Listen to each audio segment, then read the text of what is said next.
अस्सलाम वालेकुम फ्रेंड्स, आप लोग देख रहे हैं फैसल वानी क्रिकेट शो। और पाकिस्तान वर्सेस ऑस्ट्रेलिया का पर्थ टेस्ट का सेकंड डे आज फिनिश हो गया है। अब इस पे क्या बात की जाए, मिली जुली सी बात की जा सकती है। पहले अगर बात की जाए कि पाकिस्तान ने आज स्टार्ट किया डे, बल्कि ऑस्ट्रेलिया ने आज स्टार्ट किया, 350 ऑलमोस्ट रन बना लिए थे, 5 विकेटें बकाया थी उनकी, और उन्होंने 140 के करीब मजीद रन बना लिए हैं और हमने 5 आउट उनके किए हैं। वो भी जाके आप कह लो कि पहला सेशन तो ऑस्ट्रेलिया ने विन किया था, इन दी एंड सेशन के एंड पे 2 विकेटें हमें मिल गई। उसके बाद आमिर जमाल ने जो है वो लंच के फौरन बाद जो है वो ऑस्ट्रेलिया की टीम रैप अप कर दी। अगर वो रैप अप ना करते तो शायद ये स्कोर 550 करीब भी जाते नजर आ रहा था। तो आमिर जमाल की तारीफ करनी बनती है जिस तरीके से उन्होंने बॉलिंग की और अपने डेब्यू में 6 विकेट ले लिया। एक ही बॉलर थे पाकिस्तान की तरफ से। अगर बात की जाए शहीन की, वो कहीं नजर नहीं आए। अगर खुरम शहजाद की बात की जाए, वो अनलकी जरूर है, वो उनसे बेहतर बॉलिंग की शहीन से, लेकिन ये कि आप कह सकते हो कि सिर्फ और सिर्फ आमिर जमाल की वजह से हमने उनको ऑस्ट्रेलिया को ऑल आउट कर दिया, वरना ऑस्ट्रेलिया डिक्लेयर ही करता।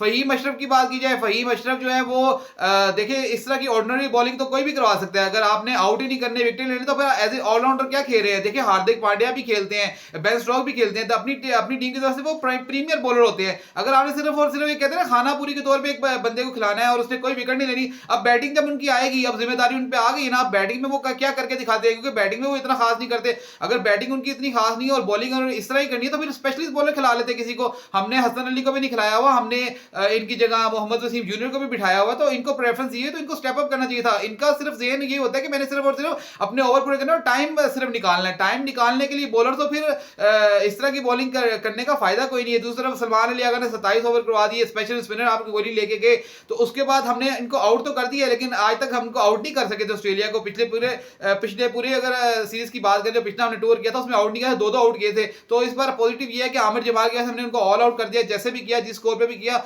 ऑलमोस्ट 500 के करीब उन्होंने ऑस्ट्रेलिया ने रन बना लिए। जब बैटिंग आई पाकिस्तान की, तो अप्रोच बिल्कुल ही डिफेंसिव थी, समझ ही नहीं आई कि क्या करना है पाकिस्तान ने। अग्रेशन तो बिल्कुल नजर नहीं आई। इमामुल हक वो कह रहे नॉक नॉक करते थे और आगे से ब्लॉक की आवाज आई थी। और इतना ब्लॉक अब्दुल्ला शफीक भी जिस तरीके से वो खेले हैं, इतना डिफेंसिव, इतना डर। देखिए ऑस्ट्रेलिया के खिलाफ अगर खेल रहे हैं तो थोड़ा सा अग्रेशन दिखाना पड़ेगा।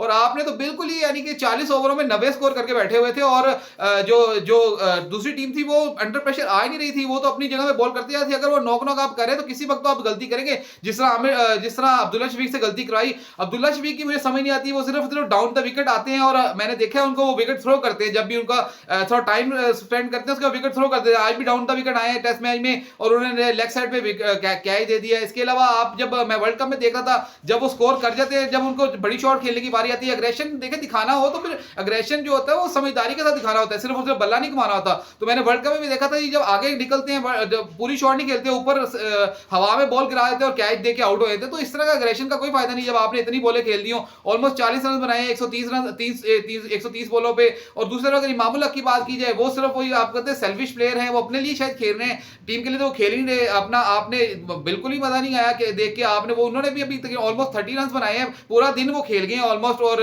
2 सेशन खेलने के बाद 30 रन बनाए, एक आधा चौका या 2 चौके लगाए उन्होंने, और 130-40 बोले वो भी खेल गया। तो इस स्ट्राइक रेट से आजकल कौन क्रिकेट खेल रहा है, और इस तरीके से अगर खेलेंगे तो ऑस्ट्रेलिया को पर्थ में कैसे हरा सकेंगे। मैंने आपको पहले भी कहा था, अगर ऑस्ट्रेलिया के खिलाफ हम ये मैच ड्रॉ भी कर दें तो ये भी हमारी जीत होगी, शायद इसी तरफ जा रहे हैं। और आज वापस जब शान मसूद आए बैटिंग में, तो उन्होंने कोशिश की थोड़ा अग्रेशन दिखाने की, लेकिन एक तरफ से अगर अग्रेशन आएगा और दूसरी तरफ से कह लो पूरे ओवर बीट होंगे, तो उसका फायदा कोई नहीं। और वही हुआ कि टू मैनी शॉट्स खेली शान मसूद ने, और वो भी अपनी विकेट थ्रो करके चले गए। फिर नाइट वॉचमैन आ गए। लेकिन अगर पॉजिटिव देखा जाए तो आप इतने बुरी पोजीशन में नहीं है पाकिस्तान के अभी जो बैट्समैन खेल रहे हैं, इसके बाद 5 प्रॉपर बैट्समैन, या अगर शहीन अफरीदी को डाला जाए तो 6 बैट्समैन पाकिस्तान के बाद अभी भी मौजूद हैं। और अगर पाकिस्तान की तरफ से अगर वो भी 30 से 40-50 रन अगर बनाते हैं तो पाकिस्तान स्कोर के करीब जा सकता है। और पाकिस्तान बैट्समैन को अब रिस्पॉन्सिबिलिटी लेनी पड़ेगी, शो करनी पड़ेगी। बाबर आजम पे रन जो है, अब इमामुल हक को चाहिए कि इतनी बॉलें उन्होंने खेलनी है, अब इतना सेट हो गए, अब आते साल सुबह आगे आउट ना हो जाएगा ना, क्योंकि 130 बॉलें आपने खेल दी। अब अगला दिन आए और नए फ्रेश बॉलर के साथ आए ऑस्ट्रेलिया और आप आउट होकर निकल जाए, तो इस तरह नहीं होना चाहिए। इतनी बॉलें खेली तो आपको बड़ा स्कोर भी करना चाहिए और थोड़ा सा आपको पेस भी बनाना चाहिए। एक ओवर में एक आधा चौका, 2 चौके, 2-3 ओवर में चौके की ट्राई करनी चाहिए, कुछ पेस तो बढ़ा ले। बिल्कुल आपने इतनी इनिंग खेलने के बाद 130 बॉलों खेलने के बाद आपके 2 चौके हैं सिर्फ, और इस तरह की इनिंग आजकल नहीं खेली जाती। तो साउथ शकील का टेस्ट होगा, बड़ा अच्छा प्रोस्पेक्ट है पाकिस्तान की तरफ से, ऑस्ट्रेलिया में जाकर परफॉर्म होंगे। अपना सरफराज अहमद है, इसके अलावा आपके फहीम अशरफ, जिनकी मैंने बात की है कि सिर्फ और सिर्फ बॉलिंग में आपने सिर्फ खाना पूरी नहीं करनी, बेसिकली आप खाना पूरी करते हैं। अब आप बैटिंग आपकी बारी है तो आपने बैटिंग में भी कुछ करके दिखाना है और बैटिंग में रिस्पॉन्सिबिलिटी लेनी पड़ेगी आपको। फ़हीम अशरफ की बात की, उसके बाद आपके जो है फिर शाहीन अफरीदी इनको भी बैटिंग करनी पड़ेगी और दूसरे जितने भी जो भी बैटिंग आते हैं उनको बैटिंग अच्छी करनी पड़ेगी और पूरे के पूरे यानी कि आपको ऑल आउट अगर होना है तो हर बंदे को परफॉर्म करना पड़ेगा। टेस्ट मैच जो है वो कह लो कि ऑस्ट्रेलिया के अभी भी हक में है, टेस्ट मैच को कहीं नहीं जा रहा ऑस्ट्रेलिया से। हमें बहुत अच्छा खेलना पड़ेगा इस टेस्ट मैच को फिर से बचाने के लिए। कल का पूरा दिन बैटिंग करनी पड़ेगी और अच्छे स्कोर करने के बाबर आजम का बहुत टेस्ट है। बाबर आजम जो है वो हमारे प्रीमियर बैट्समैन है, शाह शकील हो गए, इनके साथ सरफराज अहमद हो गए, इनको क्रीज पे टाइम गिरवाना पड़ेगा और अच्छे रन करने पड़ेंगे और थोड़ा सा एग्रेशन दिखाना पड़ेगा। आपकी 4 की कम से कम स्ट्राइक रेट होनी चाहिए, 4 सवा 4 की, बल्कि इससे ज्यादा आजकल क्रिकेट खेली जाती है। इससे भी जो टेस्ट क्रिकेट है वो 5 की स्ट्राइक रेट से भी खेली जा रही है आजकल रन रेट से। तो आपको 4 की मेंटेन करनी पड़ेगी। ये 2.5 और सवा 2 की जो इससे मैच भी बोरिंग हो रहा है और आपकी पोजीशन आपको लग रहा है कि आप मैच बचा रहे हैं, शायद आप तीसरे चौथे दिन पांचवें दिन ले जाना चाह रहे हैं, लेकिन इस तरह मैच आपका बचेगा नहीं, मैच आपका ये खत्म हो जाएगा। आपको थोड़ी सी अपनी पेस बढ़ानी पड़ेगी और थोड़ा सा आपको एग्रेशन दिखाना पड़ेगा।